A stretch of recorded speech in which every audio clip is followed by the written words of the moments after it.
The moon, to me, it's the thing that connects me together with all the other humans in my life. I remember being a little kid lying in bed at night and just looking out at the moon in whatever phase it was in, and I was thinking, man, my friends that live like 20 miles away, they can probably look out and see that same exact moon. And then when I was in the Navy and I would look out at the moon and I'd be halfway around the planet, and I would think, man, my brother can see that moon where he is, and he's halfway around the planet from where I am. To me, it's a connection of life on Earth. We can all look up and see that moon, and it's always changing. The moon is never the same 2 days in a row. I love that. My name is Reid Wiseman. I'm the commander of NASA's Artemis 2 mission around the moon. I grew up in a little town just north of Baltimore, Maryland, about 20 miles north of the city.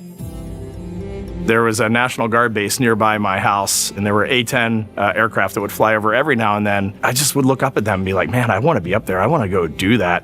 And then my brother went to the Naval Academy, and I would go every year and watch the Blue Angels fly during commencement.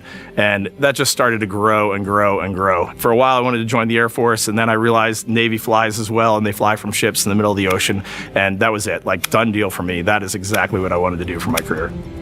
Flying is freedom to me, especially when you're in a jet aircraft coming off of an aircraft carrier in the middle of the Pacific Ocean. Nearest land is over 1,500 miles away. So when you come off of that aircraft carrier, you are truly just alone with yourself out there. It is a magical experience to be out there all by yourself in an aircraft over the Pacific. It's free.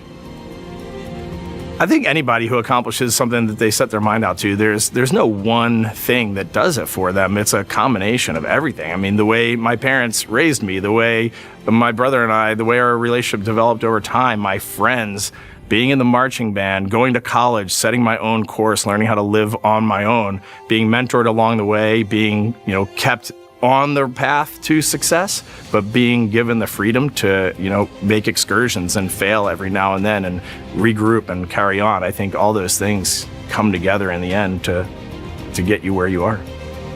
I've had to overcome, I'm a human being. I've had to overcome a lot of fears. I'm pretty scared of heights. I joked about that on the International Space Station, but it turns out I'm only scared like at the edge of a building. When you're up on the International Space Station, even though you're 250 miles up, I never had that feeling of falling or that I was, at risk up there. I just kind of loved the feeling of floating and looking down at Earth. There have been challenges all throughout my life. By far, the biggest challenge was losing my wife in 2020 to cancer, and now raising two daughters who are grown up now, but that's been the biggest challenge by far I've ever had to face. It is not easy. Being an only parent, trying to work a full-time job, and raising two kids is something that I think about every single day. I'm very proud of the work I've done. I haven't always done it well, but I've always shown up and tried as hard as I possibly can.